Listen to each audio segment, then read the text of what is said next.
Qizlajonlar, ekranga diqqat bilan qaraysizlar. Kechasi bilan yig'lab, stress o'tkazib, xafa bo'lib chiqqan qizimizni homilam yaxshimikan, yomon o'zgarishlar yo'qmikan, qanaqa holatda bilish uchun mana bugun osmotrga keldilar. Videoda ko'rganimiz juda ham xafa. Когда onasi homilador ayolimizni xafa bo'ladi, mana shunaqa bolajonimiz ham xafa bo'lib yotibdi. Pastga qarab juda ham xafa bo'lib, kayfiyati juda ham yo'q bo'lib yotibdi mana.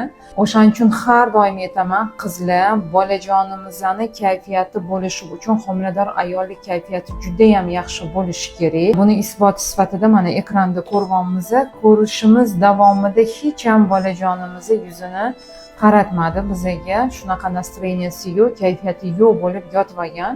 Sizlarni xafa qiladigan, sizlarni yig'latadigan, sizlarga stress olib keladigan insonlardan hamda omillardan o'zinglarni ehtiyot qilinglar, chunki bu 100% homilamizga ham ta'sir qiladi va mana bu doказательствоsi yana bir marta isboti.